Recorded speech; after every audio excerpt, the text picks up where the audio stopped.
Facebook. So just take a moment to settle yourself into your seat and close your eyes.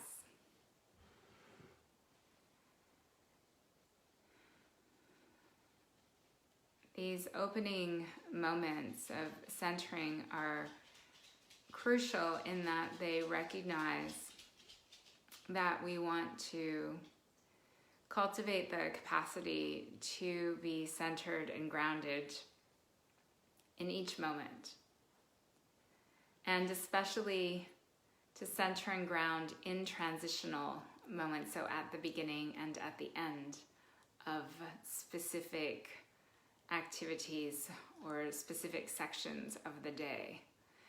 So right now with the eyes closed, center by bringing your attention down into the body. Feel the weight of the body against whatever it is you're sitting on.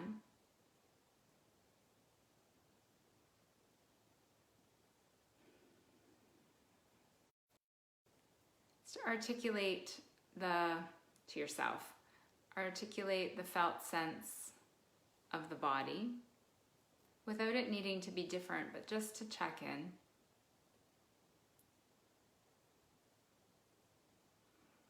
Notice the breath.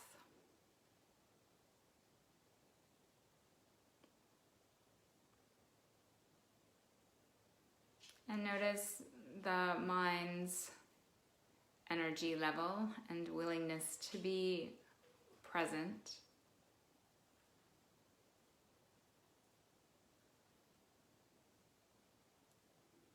And find your way to the meeting place of the mind, the body, and the breath in the center of you, at your core.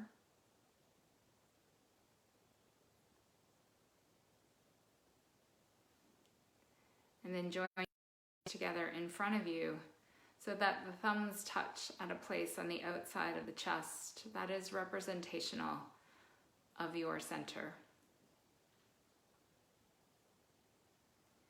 With the intention to listen with the ears of the heart,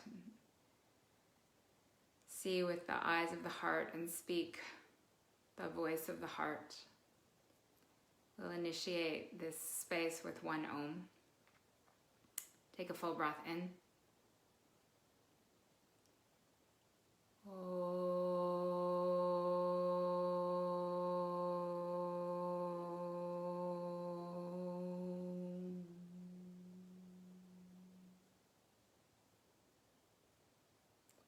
For a moment, bow your head over to your heart. And then release your hands, lift your head, open your eyes.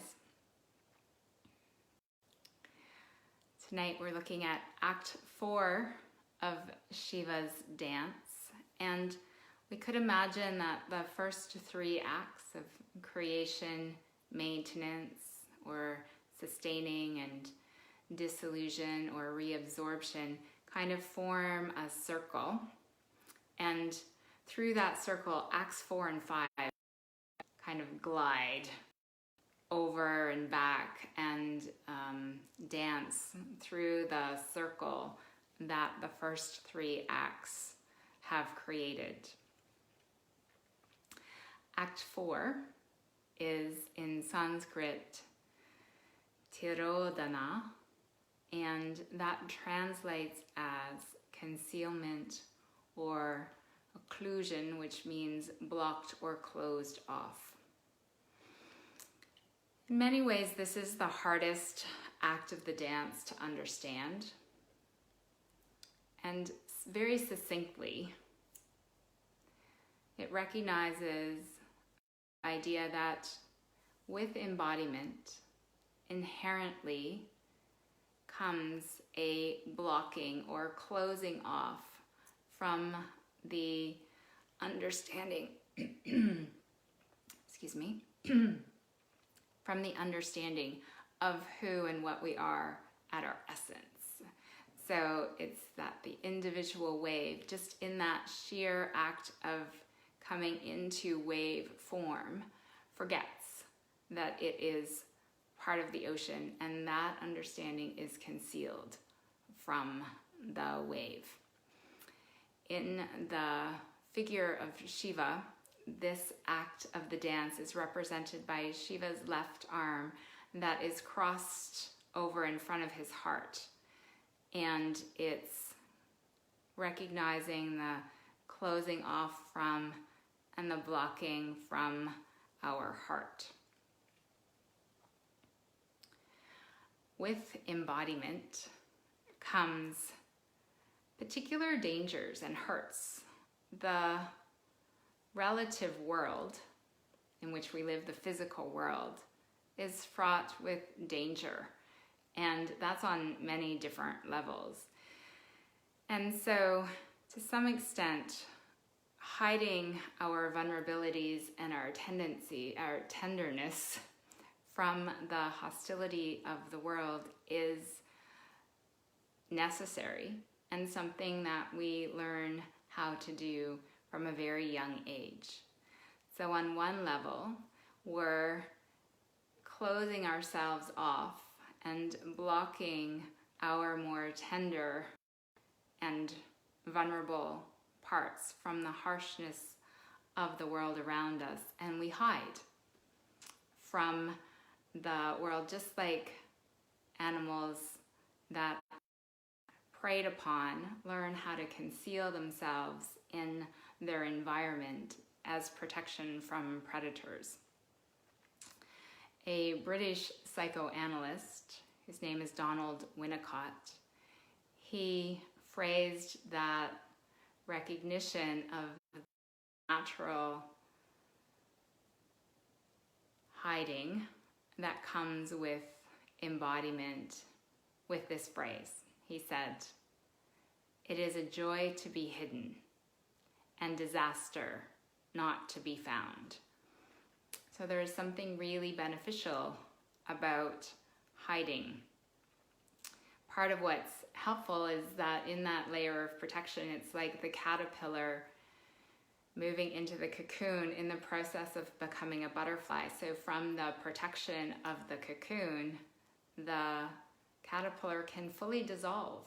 It can completely move through a process of transformation, protected and unexposed to the dangers of the world around him. Also, then as the newly created butterfly, the protective casing of the cocoon provides a boundary with which the butterfly can push out against and build strength, and the strength necessary first to break through the cocoon and to be liberated as the beautiful new creation, the butterfly. That is the essence of the caterpillar, and it's the strength to survive in the world once the butterfly has left the safety of the cocoon. Of course, concealment and this kind of hiding is not 100% useful. That's why Winnicott's statement says it's also disaster not to be found. And one of the consequences of this concealment from the essence of who we are is at times overwhelming sense of separation and isolation, and that comes with embodiment and with this perception of a unique, separate identity. And this disconnection and isolation can magnify and bring with it a whole host of other challenges with which we need to deal. And so the concealment is on one level or in some ways beneficial, and yet at other ways inherently problematic. Another way to consider concealment is that with every choice that is made, the other possibilities are switched off. With whatever mysterious force has shaped us into unique beings out of the fabric of the universe, as soon as she has shaped one form, she's closed off the options of the vast possibility that the space allows. And then she goes on creating, but each time there's a creation, there's no longer the full range of possibilities available. And we see that on a smaller level with every choice that we make. When we choose a route to drive down, we're concealing or blocking ourselves from the experience of taking the other path. And while ultimately in the spiritual world, all the paths take us eventually to the same destination, the views along the way are different and unique. And so as soon as we choose one path and proceed down that, we're closing off all of the other options, and those possibilities are concealed from us. Of course, on the ultimate level, what we're really talking about in this act is the concealment from the truth of who we really are. We are, as we come into form, automatically tuned to seeing diversity and to seeing specific individual, seemingly separate entities. And as a consequence, we see this vast array of diverse objects on the surface. So it's like we're skimming the surface. We see all the waves bouncing on the top of the ocean. And what's concealed from us from that perspective is the immensity and the power and the vastness of the ocean's depths. We are cut off from that vastness, that immense power that is within us. And it is perhaps partially fear that closes us off from the connection to the vastness at our core.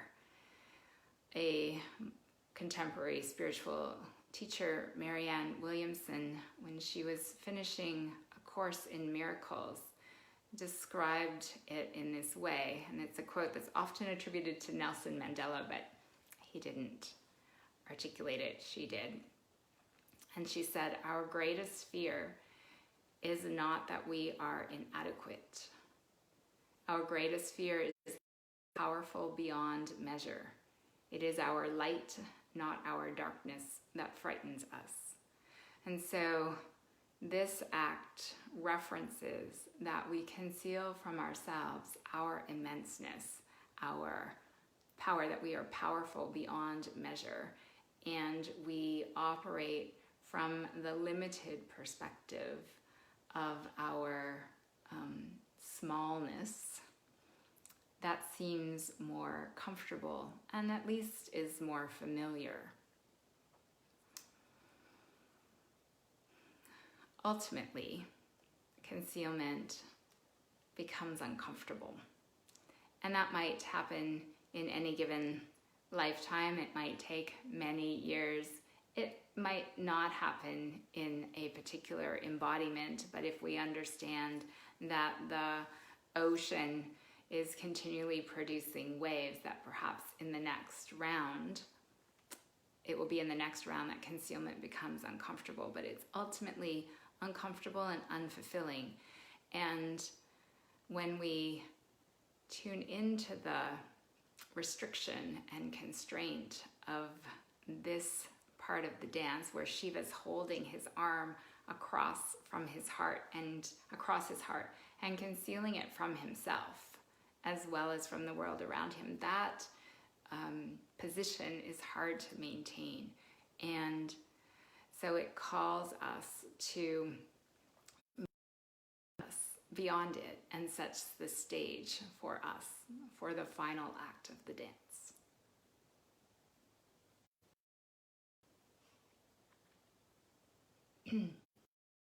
Thoughts or comments?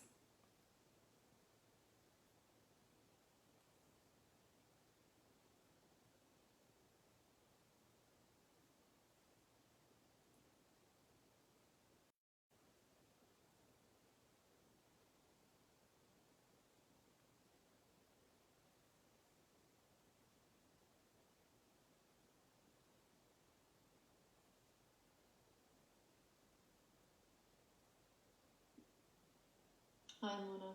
Hi, Virginie.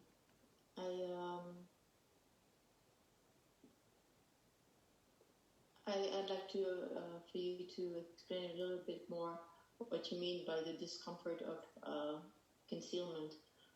Like if you are completely concealed and feeling separate from the ocean, where does the spark that makes you want to no longer be concealed come from? And how does it arise?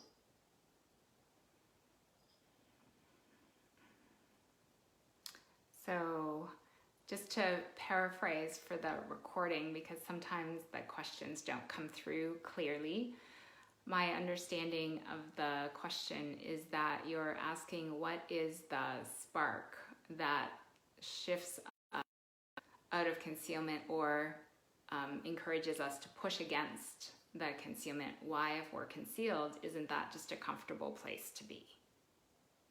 Is that accurate?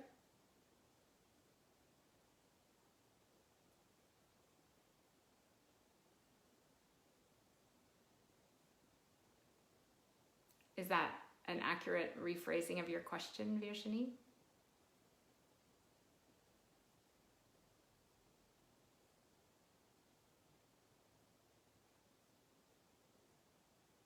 Yes. Yes. Great. Yeah, it's a good question. Yes, it is. Yeah, thank you. So it's a good question, and I think at least in part, what pulls us away from concealment is the discomfort of separation, the loneliness and the sense of alienation or of not feeling fully at home in ourselves and in the world around, part of the spark. And that's kind of on a human level. On the more ultimate level, the tradition says that the divine force, whatever word you want to use, God, goddess, divine, light, whatever the kind of essential energy of the world is, that force or entity longs to know itself. And it knows itself by creating forms through which it can see, feel, experience, and ultimately turn back into the understanding of what it is. So the ultimate, and in this vast space, doesn't have the capacity to see herself in the way that she can once she's formed a body through which to experience the world. And so she can come to understand herself, she can know herself through these forms that she's creating. And so inherent in each of us, in each of these forms, is the desire to know ourselves, and that can be quite concealed, quite covered by experiences, by the samskaras that we talked about in previous sessions, by the thickness of our form, and yet deeply integral to our form is this longing to know who we are.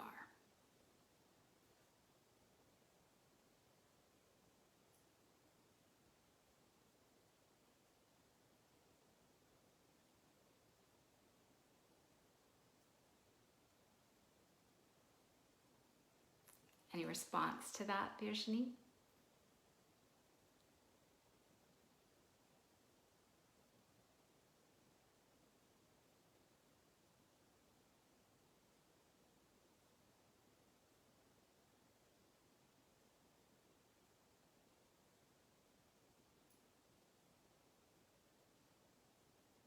Thank you.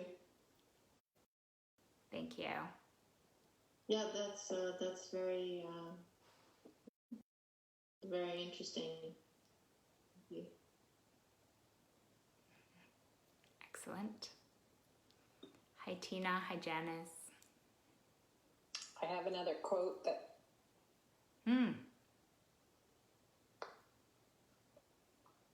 I have another quote that says exactly what you just said. Huh. If I can read it. Please. It says, so again, this is the words of Mother Mary. So, your loneliness is my loneliness. The absence within you is my absence. Like a mother longing for her child, a maid for her lover, I long for you who have forgotten me. I have not forgotten you.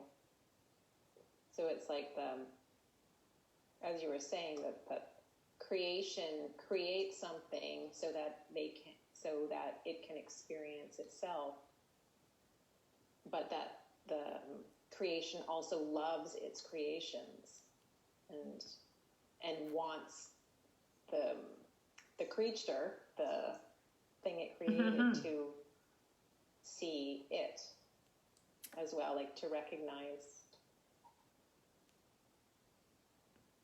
it as well. Yeah. Cool. Yeah, exactly. That's very beautiful. And the understanding here, which is exactly the same complementary understanding, is that the kind of core of the force that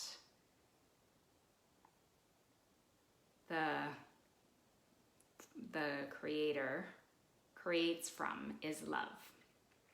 And the longing is to know itself, and there's infinite love at the essence of the act of creation.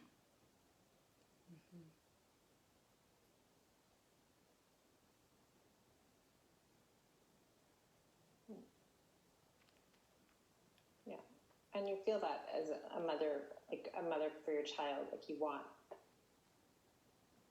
do at some point crave, like you don't necessarily teach and love your child so that they appreciate and love you back, but on some level you do want that reflected back to you, or if it does get reflected back to you, then you appreciate it so much. And or maybe even in art, right, when we create a piece of art of whatever medium, we want, like, the praise we get for it is almost like that love of the creation coming back to us. Yeah, like the love we poured into the creation coming back to us, and acknowledging who we are because the creation has been acknowledged, or I don't know.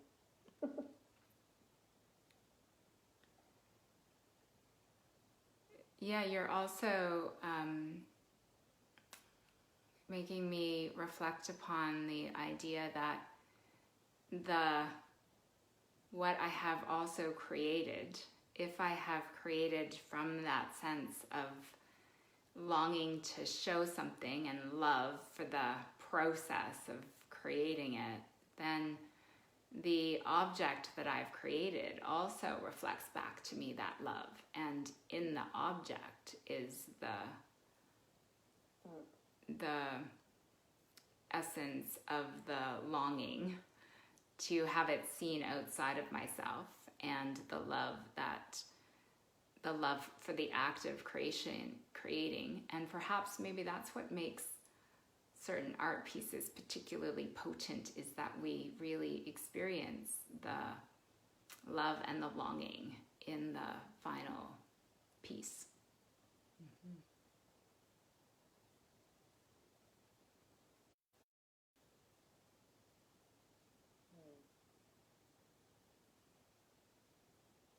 I've been a little more dissatisfied with my ultimate creations, so I'm going to reflect on that too.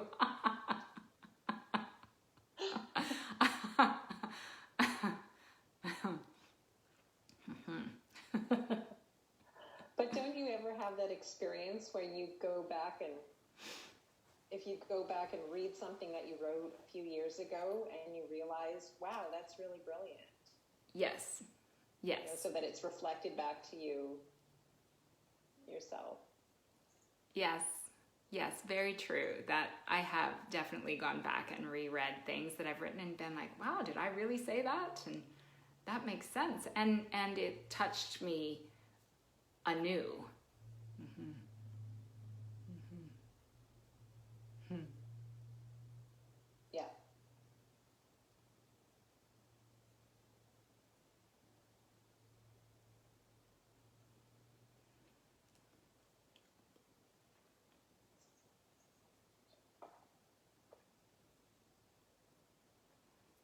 Any other comments before we move into practice?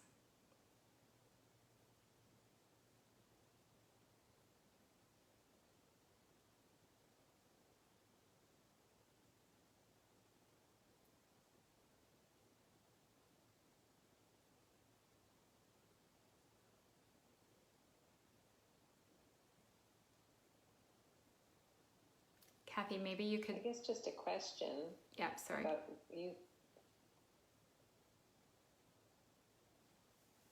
I just a question, because you said that Act 4 kind of gets woven in among the circle of the creation, maintenance, destruction cycle.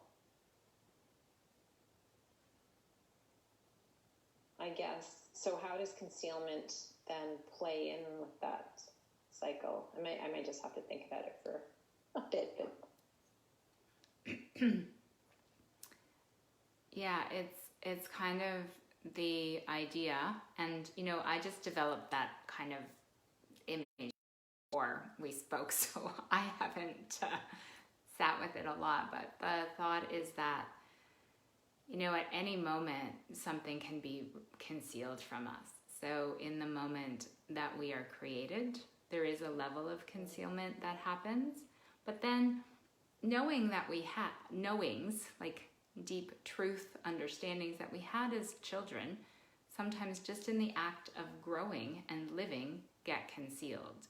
And openness that we have had at various moments gets blocked off or closed off as a consequence of various moments in life. So all the way through our life experience, especially if we don't have practices that kind of ask us to remove the layers of blockage as they're accrued, then concealment can kind of come at any moment. And even in the process, and perhaps maybe particularly in the process of dissolving, if we're not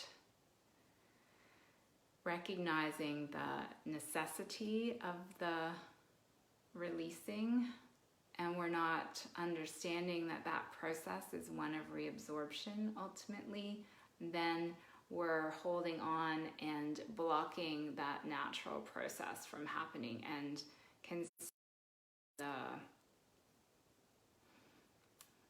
deeper layers of understanding that that process can invite. So it's like in the circle of creation, maintenance, and dissolution, at any moment there can be a thread of concealment, and it's sort of like all of our practices, our spiritual practices, are to untangle them or to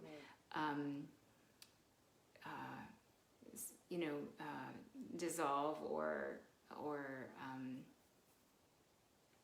clear away the lines of concealment that have come into our circle.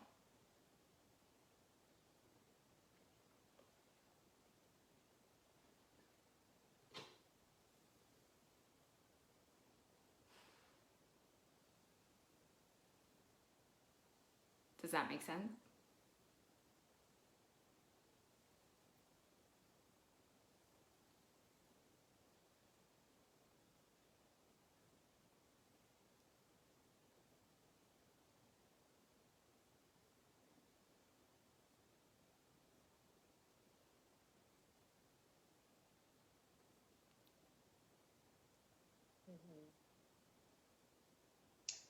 Yeah, that makes totally makes sense. And I actually am also realizing, sort of flipping that over, that also we go through phases of coming out of hiding, so that there are moments where we sort of wake up and we engage in certain practices that help us clear whatever concealment cobwebs are going on.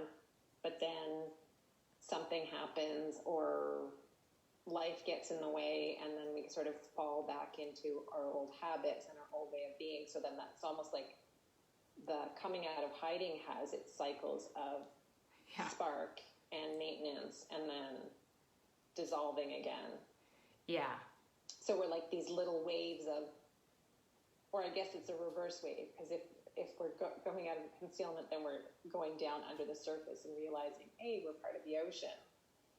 Mm-hmm. But then we get back into being a wave. Yeah, exactly.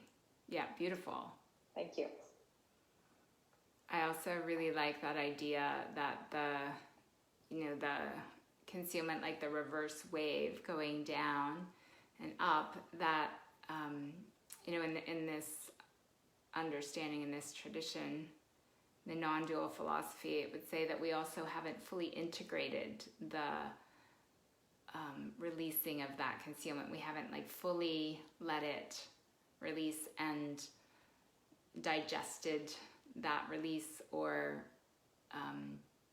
we weren't maybe strong enough as the butterfly. We hadn't beat our wings long enough to really be completely willing to release that layer of concealment. And so it then returns. And that process can happen slowly over time, where we peel away a layer of concealment and then it comes back, but not as thick as it was before, and then we peel away another layer and it comes back, but again, not as thick as before. And so consistently slough away the layers of misunderstanding and misperception and concealment.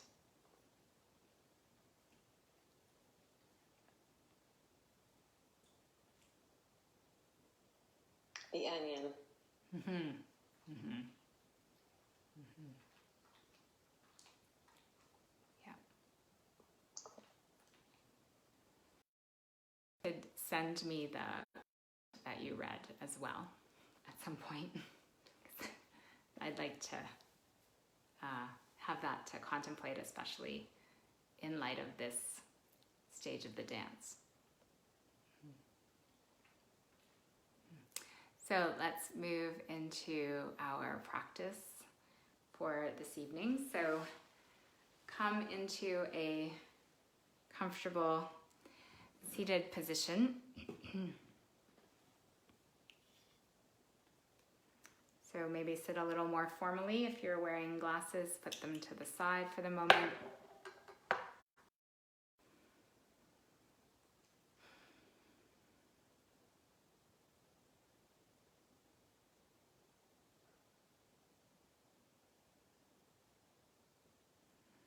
As you close your eyes, feel into the body just like you did at the beginning. And settle yourself into your seat from the inside. From there.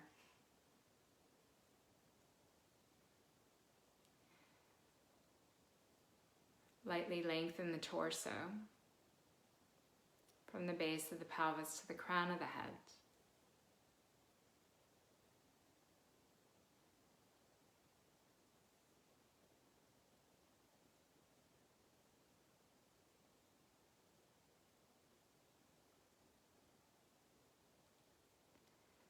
Completely relax the belly.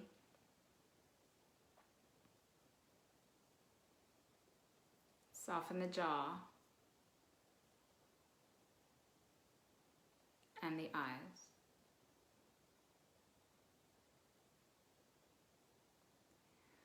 Going to do a visualization practice tonight. So you'll use your imagination to create a world, and for some people, actually picturing doesn't work so well. So you'd have a felt sense that you're actually in the experience as I direct it.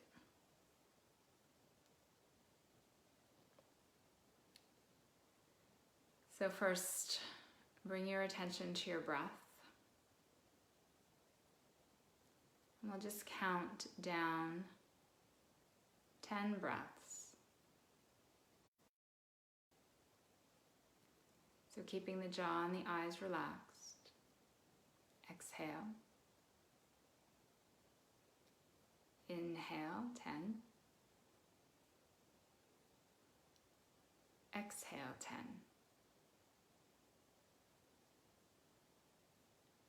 Inhale, 9. Exhale, 9. Inhale, 8. Exhale, 8.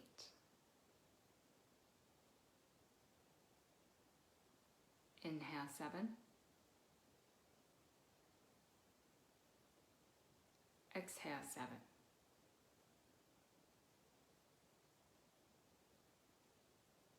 Inhale, 6.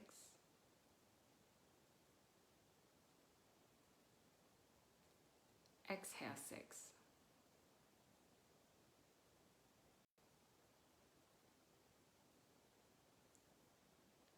Inhale, 5.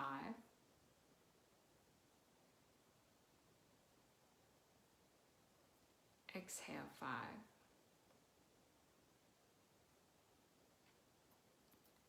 Inhale, 4.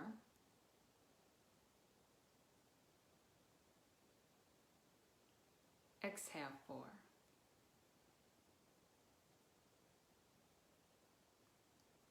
Inhale, 3.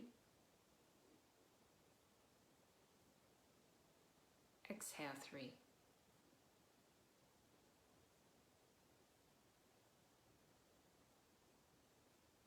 Inhale, 2.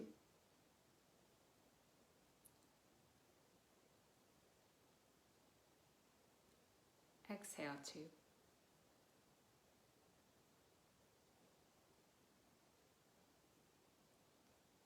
Inhale, 1.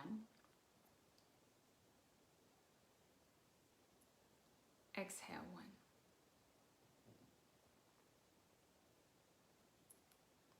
So now imagine or feel into the idea that you are standing at the edge of a long, white sand, horseshoe-shaped beach. And as you stand there, you can feel the grains of fine white sand under the soles of the feet. You can smell the sun-baked earth, the saltiness from the sea and the air,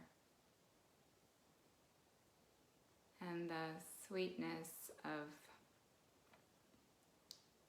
nearby fruit trees.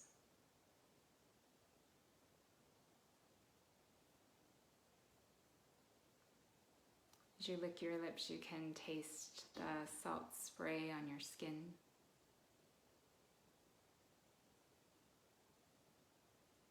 And you see the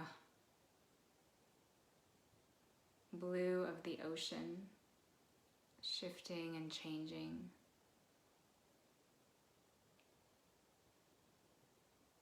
The sparkling gold white sand. The blue sky, the bright sun, and the puffs of white cloud. And along with the sand under your feet, you feel the gentle ocean breeze against your skin.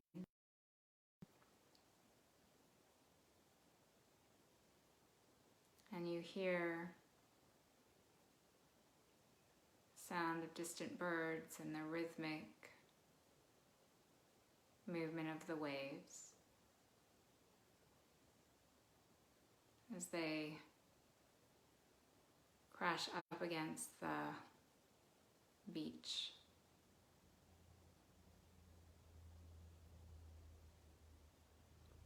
Now begin to walk slowly down the beach in no rush, feeling each footstep in the sand.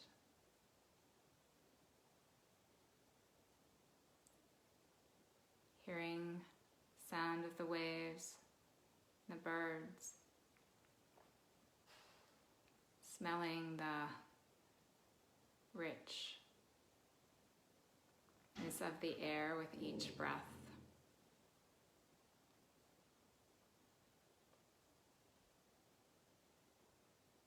And as you're walking down the beach, you become aware that you're wearing a mask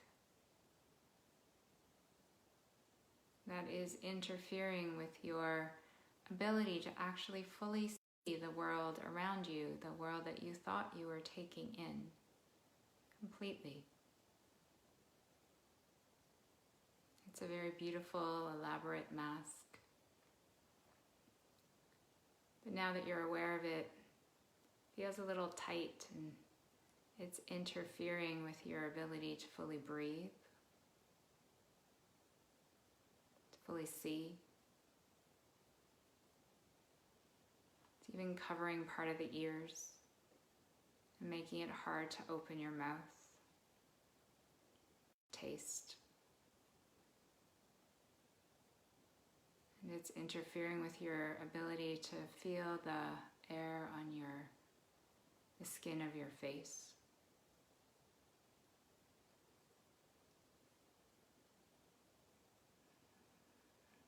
I'm feeling the constraint of the mask. Reach up and untie the ties that are holding the mask against your face. And let the mask fall at your side on the beach, in the sand, as you continue to slowly walk down the beach and feel now the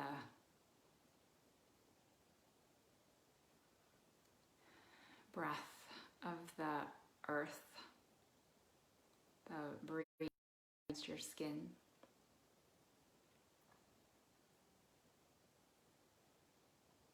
Feel the eyes take in the world with greater openness.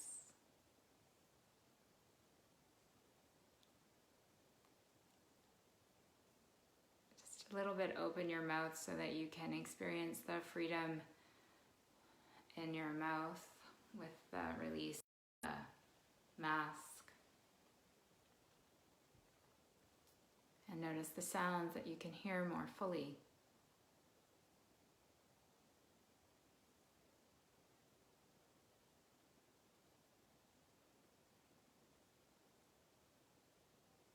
Continue to walk down the beach.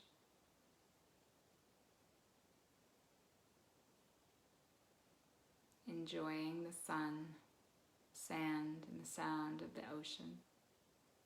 Maybe the waves are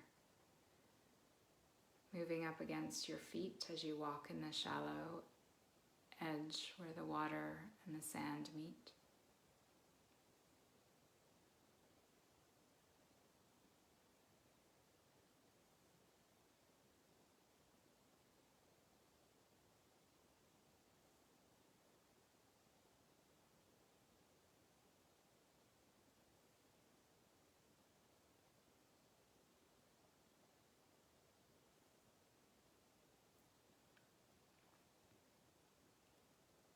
As you continue to hold the image in the mind or feel into the experience of walking on a beach in the sun, with your feet in the sand, and the sound of the ocean in your ears.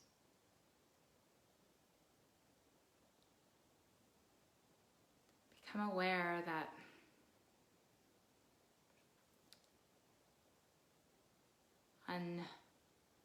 unrecognized by you, that there's another mask still across your face, a little lighter than the first one, but still actually restricting your ability to taste, smell, see, feel, and hear the world around you.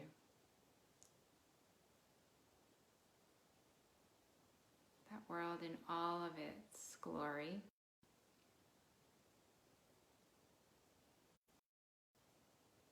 In its brightness.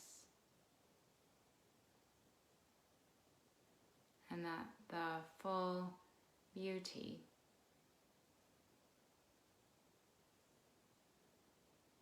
of the world is concealed by this thinner layer of mask interfering with your capacity to directly experience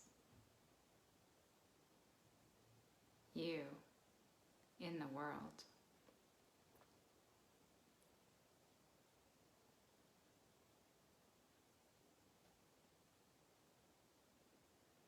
So as you feel the restriction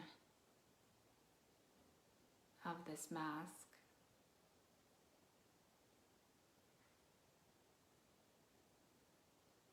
as you're ready, reach up and untie the binds that hold the mask against your face. And toss the mask to the side.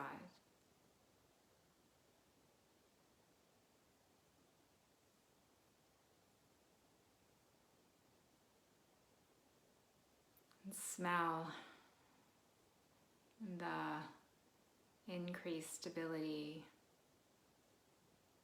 to notice the subtle experiences of the sense of smell.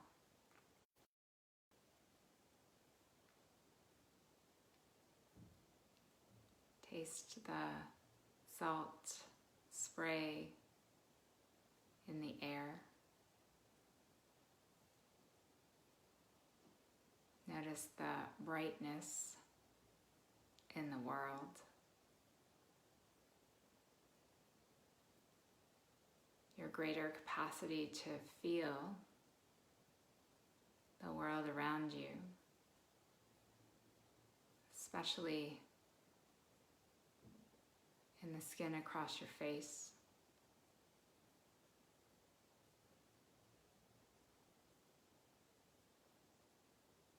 And listen with ears newly freed from the constraint of the mask that wraps around and covers the ears. And notice the lightness that comes with the release of the mask, and any sense of joy or wonder in the ability to see the world less restricted by the limitations of the mask.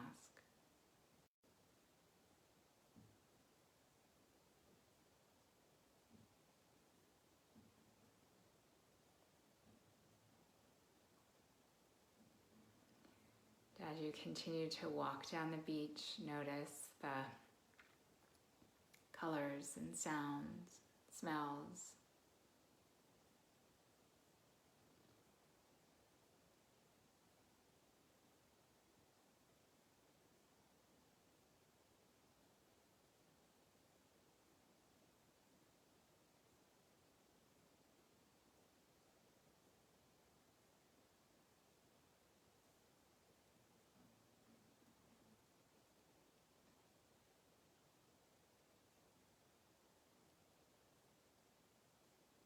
And now, as you continue to walk down the beach,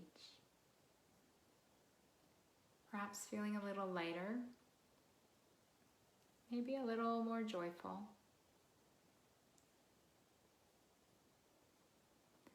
become aware that there's yet one more mask covering you, a thinner layer that's definitely more permeable than the previous two masks, but at the same time still restricting your ability to take in the world around you. Notice that your ability to smell is constrained by this barely perceptible mask, that your ability to open your mouth and take in huge bites of the world around you is limited by this layer. That your eyes, while definitely more able to see, are still covered by this thin layer of mask. That there's a layer of interference between your skin and the world around you, and that the ears are slightly blocked, muffled by this mask.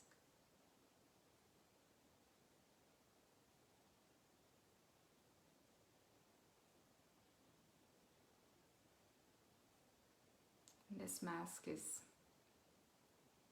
lighter, easier to wear, and at the same time still concealing the true aliveness of the world around you.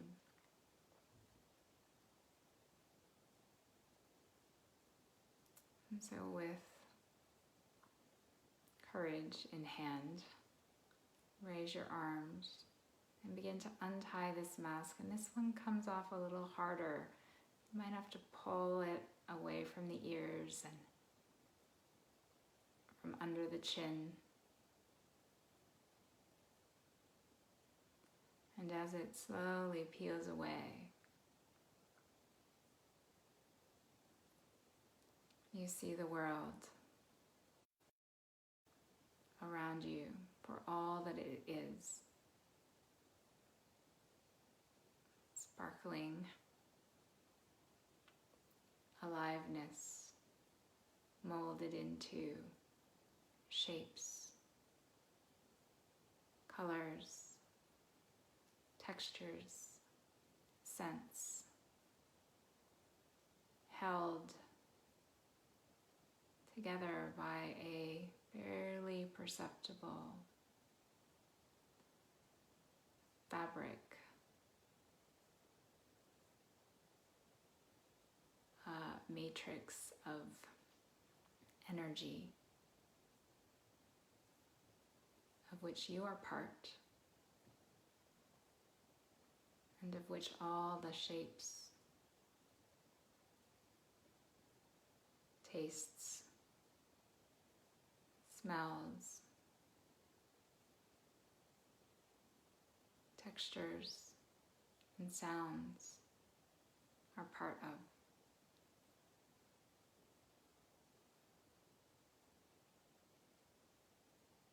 And as you walk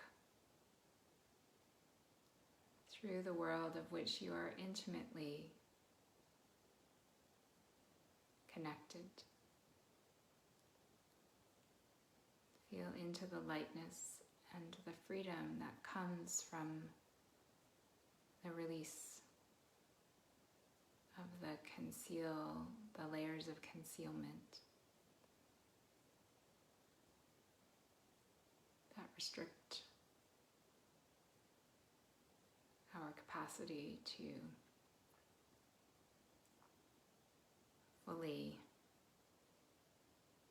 know our intimate connection with all that is.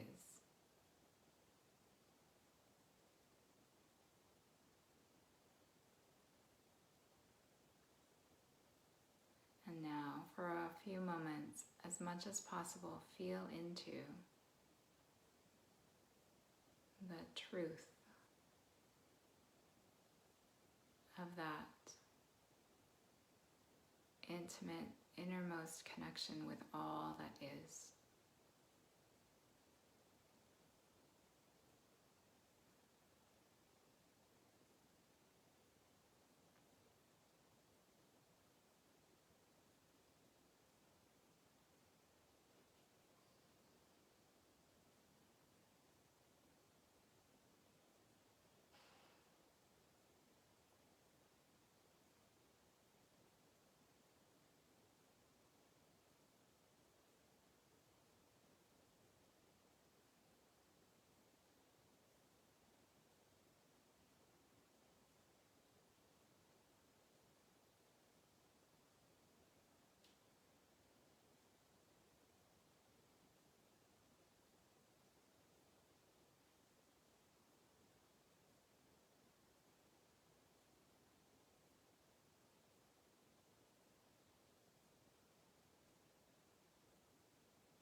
Letting the image of the beach gently dissolve.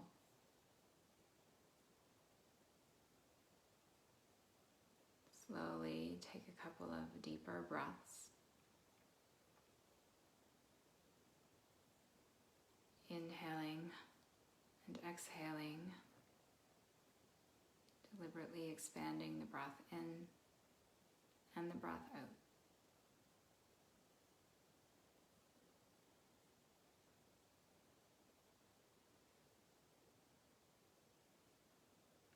And as the breath deepens, feel into the form the form that you are, without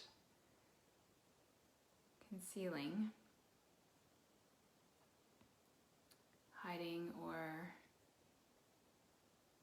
putting back on the layers of mask.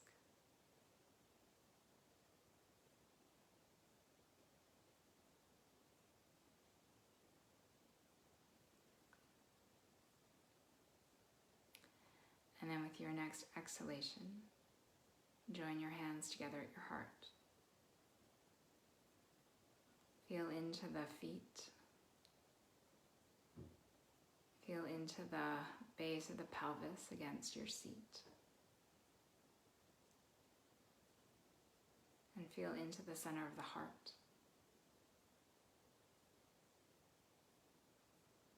We'll close the practice with one Om. Inhale.